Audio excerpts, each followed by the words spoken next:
If you find this video helpful, don't forget to like, subscribe, share, and get involved. Adding video to slides. When you select video, the following selection opens. Start by selecting Insert and then Video.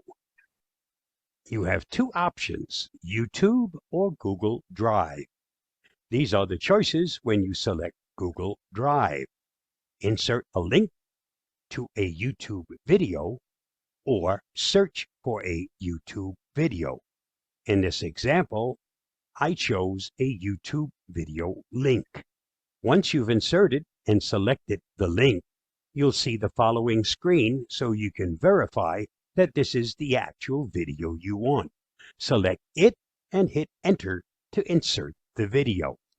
Here are 14 more Windows 11 tips to master. And as you see, Number 1, plays your video. You can also add a video from Google Drive. The file must already be saved on the drive. Select Google Drive and then supply either the link or the name of the file in the search bar to select and insert. Select the file and hit Insert.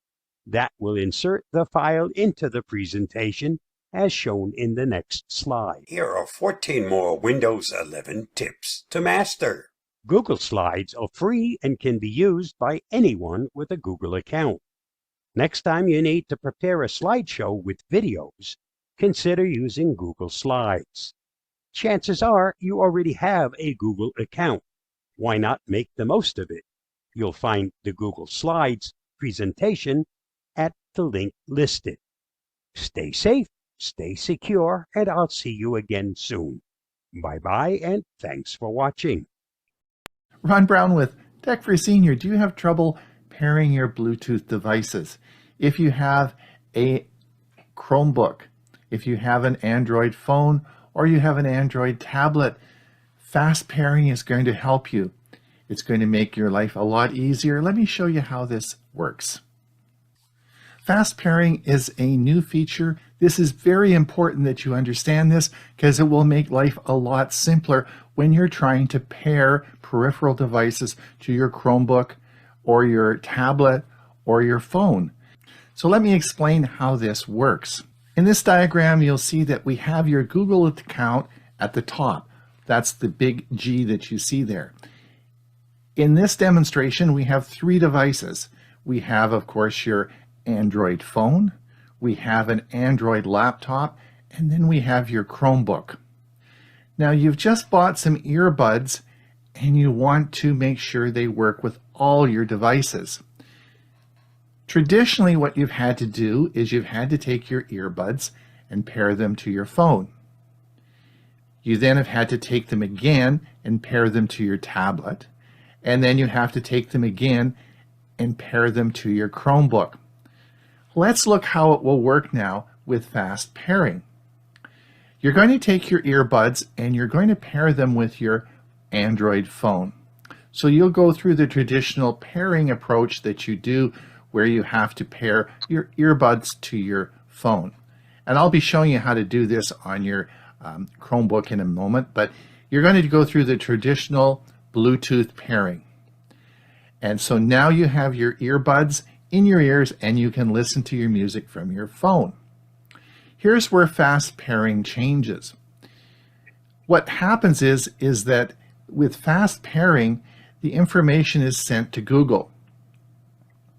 Google, of course, is your Google account, and your tablet and your Chromebook are already connected to the same account. So now you come along and want to use your earbuds on your Android tablet. Well, when the earbuds come into proximity of the tablet, Google will send you a message on the screen and say, do you want to connect? And you just simply say yes, and boom, you're connected. No more pairing, because it already knows that it's paired to your phone, and your phone is one of your registered devices. So now we come to your Chromebook. You take your earbuds and you're in the proximity of your Chromebook. Maybe you're sitting in the chair and you take your earbuds out. And what you'll get is a message on your Chromebook saying, do you want to connect? You simply say yes, and it's done. Now, once you've done it once, you'll never have to do that again. So they will just automatically connect to your peripheral devices. This makes it much easier, and you don't have to pair your buds each time you want to use them with your different devices. Fast pairing is going to save a lot of time and make things very easy for you. Let me just show you now on a Chromebook how to pair a Bluetooth device to your Chromebook, and I'll show you on my Pixelbook how fast pairing works. So let's have a look. Let's look at how fast pairing will work on your Chromebook. But first I want to show you how to connect Bluetooth devices to your machine. If your Chromebook works with Bluetooth, it can connect devices like keyboards, mice, speakers, headphones, and headsets. It's important that you only pair your Chromebook to devices you trust. Devices stay paired to your Chromebook even when other people use your computer. So to check and see if your Chromebook works with Bluetooth, you'll see my mouse comes down here. We're going to drag it down to the bottom right, and we're going to select the little battery icon here, and we're going to click that, and we'll see, of course, my Bluetooth icon is here. I can turn that off. Oops, now my mouse doesn't work because it's connected by Bluetooth. Oh well, I still have my trackpad, and we'll turn that back on, and you'll see now that my Bluetooth is now repaired with my mouse. I'm now going to show you how to connect my Pixel Buds to my Chromebook. We're going to connect this via Bluetooth. So if you look at my mouse here, we're going to drag my mouse down to the bottom right. I'm going to click the little battery icon, and this of course will bring up my this will bring up my Bluetooth menu here. And if you come down to the little drop down menu here on the right, I'm going to click this, and now we're going to have a look and we're going to pair a new device. So I'm going to click pair new device, and this is going to go into pairing mode. And on my Pixel Bud case, I'm going to open it, and I'm going to hold the little button on the back for 3 seconds, and it should go into pairing mode. There it's found my Pixel Bud Pros. So I'm going to click on that, and it now says it's pairing, and it says Ronald's Pixel Buds Pro are now connected. Let's come back and see if that's true. We're going to come back over here. We'll come up to Bluetooth, and we'll come down, and we'll see, of course, my two devices I have paired are the Bluetooth mouse and also my Pixel Bud Pro. That's great. I can listen to music on my Chromebook now through my Pixel Buds. Hi, I'm Mike Ungerman of the Central Florida Computer Society. Today we'll continue with the 7th in a series on electric vehicles.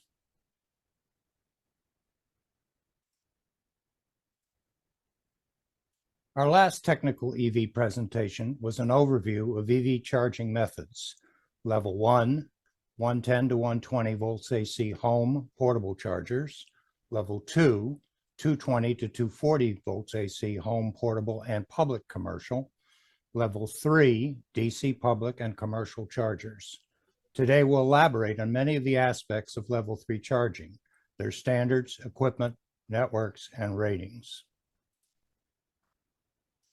Level 3 electric vehicle charging is the fastest method of charging an electric vehicle.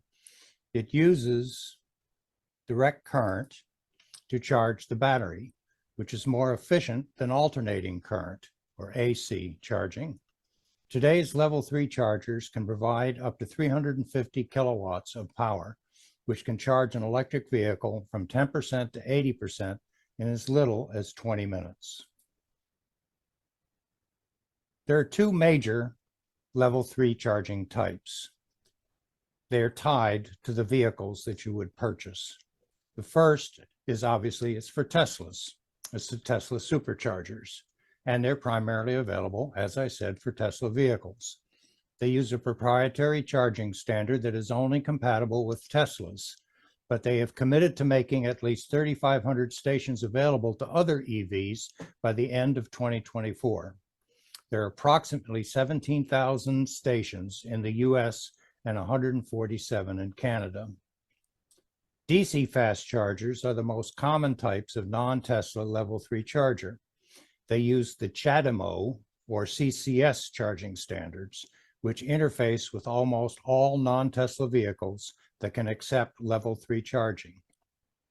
There are approximately 50,000 stations in the US and 16,000 in Canada. Level 3 charging specifications. All Tesla vehicles use their own unique plug to interface with Tesla superchargers, shown here. ℏ𝕠𝕠𝕟 is a Japanese standard for DC fast charging. ℏ𝕠𝕠𝕟 stands for Charge de Move. It was developed by the ℏ𝕠𝕠𝕟 Association, a nonprofit organization that promotes the development of electric vehicles. Vehicles that use the ℏ𝕠𝕠𝕟 standard have a unique charger plug shown here. The ℏ𝕠𝕠𝕟 standard is found in early EVs, Japanese, and European vehicles. All other non-Tesla EVs use the CCS standard. Listed here, I'm showing the makes and models of those vehicles that I was able to research that have dedicated ℏ𝕠𝕠𝕟 charging standards. Bollinger, BMW, Citroën, Honda, Hyundai, Jaguar, early Kias, Lexus, all except a UX 300e, which goes through 2019, Mazda, Mitsubishi, which has several models, the Nissan Leaf, and Peugeot. CCS is a European standard for the majority of DC fast charging. It is developed by the Combined Charging System, thus CCS, Consortium, a group of automakers and charging companies. CCS chargers can provide up to 350 kilowatts of power. Vehicles that use CCS have a unique charger plug. Both ℏ𝕠𝕠𝕟 and CCS chargers are available at most EV Level 3 charging facilities. Most new non-Tesla EVs purchased in the US and Canada utilize the CCS charging standard. If you're considering the purchase of an electric vehicle, be sure to check which charging standard the vehicle supports before you consider buying it. In the US, a new law as of November 15, 2021, provides $7.5 billion in funding for the construction of 500,000 EV charging stations, including CCS chargers. The funding is expected to help accelerate the deployment of CCS chargers across the country and make it easier for EV drivers to find charging stations when needed. As the number of electric vehicles on the road continues to grow, so too does the need for reliable and convenient charging infrastructure. Use of commercial branded charging networks are essential for EV owners while they're out and about, especially on long trips. When choosing a charging network, it's important to consider your preferences. If you need to be able to charge your vehicle quickly, you'll want to choose a network that offers fast charging stations. If you're looking for a network with a large number of charging stations, you'll want to choose a network that has a wide geographic reach. There are a number of non-Tesla commercial branded charging networks available. Let's take a look at statistics on 10 of them. First, let's take a look by the number of stations in the United States and Canada as ranked by Google Bard. ChargePoint. They have 10,000 plus stations in 50 US states, 2,000 in 10 Canadian provinces. EVgo, 8,000 in 35 states, 50 in 5 Canadian provinces. Electrify America, or Electrify Canada, 800 plus in 34 states, 100 in 9 provinces. EV Connect, 600 plus in 48 states, 40 in 4 Canadian provinces. Green Lots, 500 in 48 states, none reported by Google Bard anyway, in Canadian provinces. 𝕎𝕁-Charge, 400 plus, 90 reported in 40 states, 50 in 3 Canadian provinces. The disparity is in the Google Bard statistics. ℎ𝕠𝕠𝕟, 300 plus in 48 states, 30 in 9 Canadian provinces. Blink, 200 plus in 48 states, 20 in 8 Canadian provinces. Ⅎ𝕠𝕠𝕟, 150 plus in 48 states, 15 in Canadian provinces. And EVBox, 100 plus in 48 states, 10 in 6 Canadian provinces. Here's that same list, now ranked in order of charging speed. So Electrify America, EVgo, and ChargePoint have up to 350 kilowatt charging capability. EV Connect, Green Lots, 250, 200 respectively. 𝕎𝕁-Charge and ℎ𝕠𝕠𝕟, 150 kilowatts. Blink up to 100, Ⅎ𝕠𝕠𝕟 up to 100, and EVBox up to 100. These will change as new stations are installed or specifications are upgraded.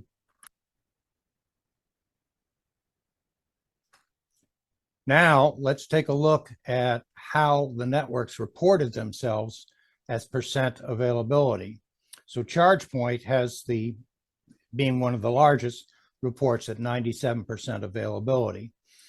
They're ranked in descending order down to Ⅎ𝕠𝕠𝕟 with an 88% availability.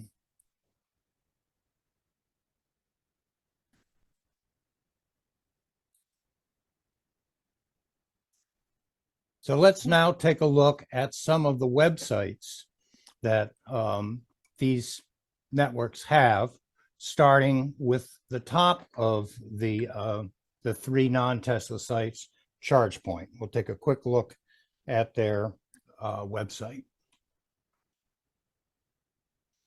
When you go to chargepoint.com, you'll click on For Drivers. Where do you want to charge? They do support level 2 charging on the go.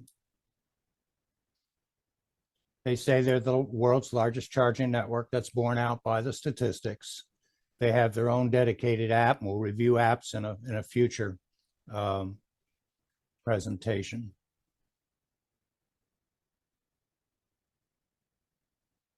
And they say, picture yourself charging everywhere.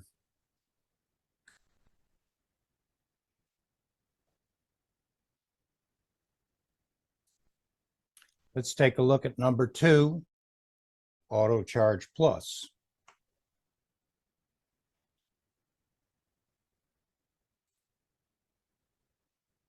Again, we'll take a look at drivers.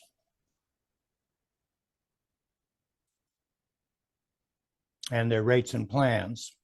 Many of them, in fact, all of them, do have plans where you can sign up in advance, and then the rates are shown as low as 22 cents per kilowatt hour for this plan, with 6 times a month charging, on up to 3 to 5 times a month charging, 1 to 2 times a month charging, pay as you go, as much as 34 cents per kilowatt hour. With AutoCharge Plus, all you do with EVgo, if you've got a plan, is go to one of their chargers, plug in the cable, and it's supposed to auto detect your car, and off you go and you charge.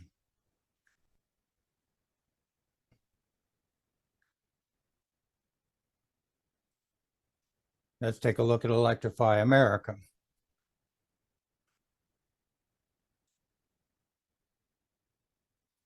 Charging with Electrify America gives you an idea of how they rate their chargers. You notice they do have, in this case, they have a chattable connector, but it's only up to 50 kilowatts. This particular ultra-fast is up to 150 kilowatts. And they'll be labeled. So what you'd be looking for is to have an EV that has hyperfast charging capability with up to 350 kilowatts. In some cases, the chargers have a common service transformer and control unit. And so if there's two cars plugged in at the same time, the total amount of charging that you can get is split between those two, something to look for when you're looking for a place to plug in. And again, if you're using the app or if you just use the plug, many times it'll recognize the car. So whichever you're going to check, be sure you check out one of the websites that are available. I've just shown you 3 of them.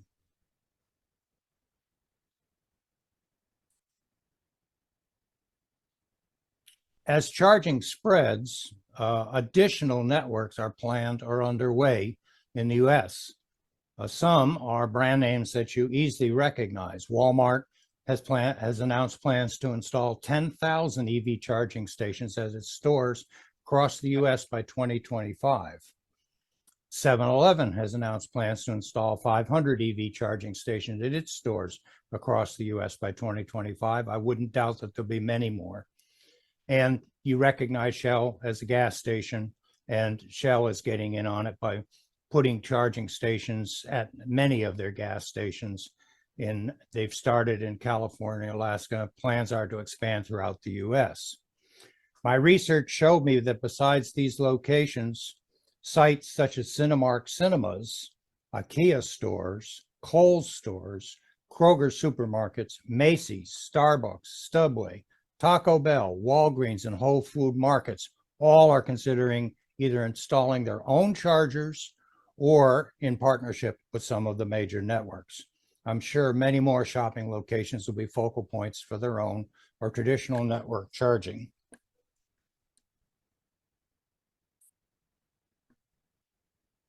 As by now, I think most of you know, I've archived a number of YouTube videos which support my EV presentations.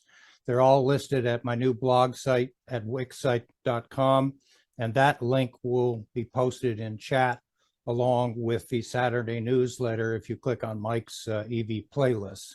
I have a EV charging-public playlist.